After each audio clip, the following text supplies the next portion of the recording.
ఈ రేవంత్ రెడ్డి గారికి, real estate వ్యాపారం చేసే రేవంత్ రెడ్డి గారికి భూమి అంటే ఆయనకు ఒక ట్రాన్సాక్షన్ కావచ్చు, కానీ నా పేద బీసీ ఇంటి ఆడబిడ్డకు భూమి అంటే ఒక ఇమోషన్.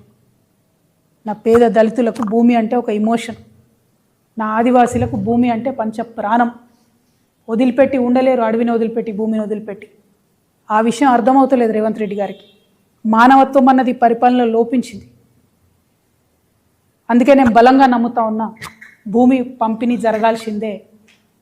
తెలంగాణ రక్షణ సేన అధికారంలోకి వస్తే ఖచ్చితంగా భూమి లేని ప్రతి పేద ఇంటికి కూడా కుటుంబానికి 1 ఎకరం చొప్పున మేము భూలక్ష్మి పథకం పేరుతోని భూ పంపిణీ చేయడం జరుగుతుంది.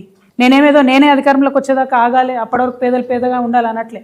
కాంగ్రెస్ ప్రభుత్వం భూ పంపిణీ కార్యక్రమం మొదలు పెడితే మొదటి వరుసలో నిలబడి మేమే పంపిణీ చేస్తాం. 1 ఎకరం లేనటువంటి పేదల గురించి వాళ్ళు నేను అప్పీల్ చేస్తూ ఉన్నా, వాళ్ళ గురించి మాట్లాడుతూ ఉన్నా. సామాజిక న్యాయ సాధన జరగాలంటే ముందు భూమి ఉండాల్సిందే. ఒక గ్రామంలో పరిస్థితి ఇమాజిన్ చేసుకోండి. భూమి లేనివాడికి ఎంత విలువ ఉంటుంది, భూమి ఉన్నవాడికి ఎంత విలువ ఉంటుంది. పిల్లనియాలంటే ఏం అడుగుతారు? ఇల్లుందా, భూమి ఉందా, జాగుందా అని అడుగుతారు. ఆ విలువ ఉండద్దా, సామాజిక గౌరవం ఉండద్దా? దానికోసం నేను ప్రయత్నం చేస్తూ ఉన్నా. దయచేసి ఈ విషయాన్ని అర్థం చేసుకోవాల్సిందిగా మా మేధావర్గాన్ని అప్పీల్ చేస్తూ ఉన్నా.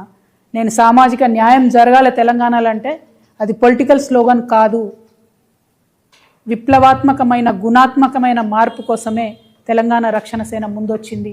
దానికోసం ప్రయత్నం చేస్తుంది. మరి భూలక్ష్మి పథకం కోసం మా ఆడబిడ్డలంతా కూడా ఆలోచన చేయాలి. మీ ఆడబిడ్డగా సమాజంలో గౌరవం సాధించాలంటే ప్రతి కుటుంబానికి కనీసపు ఆస్తి ఉండాలి, 1 ఎకరమన్న జాగు ఉండాలని బలంగా నమ్మే వ్యక్తిగా నేను ఈ పథకాన్ని ప్రవేశపెడతా ఉన్నా.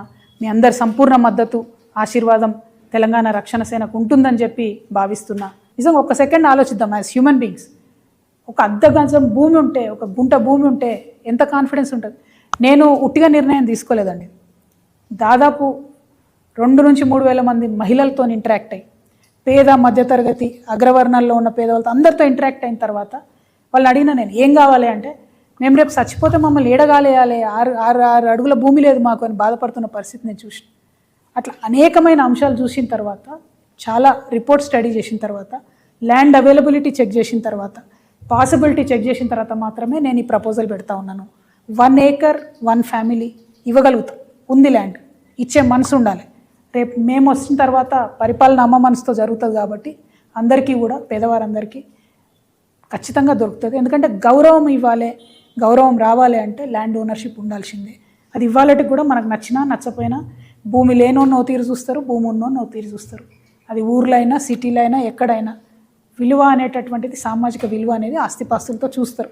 ఆ ఆస్తిని క్రియేట్ చేద్దామని నేను ప్రపోజల్ చేస్తున్నాను.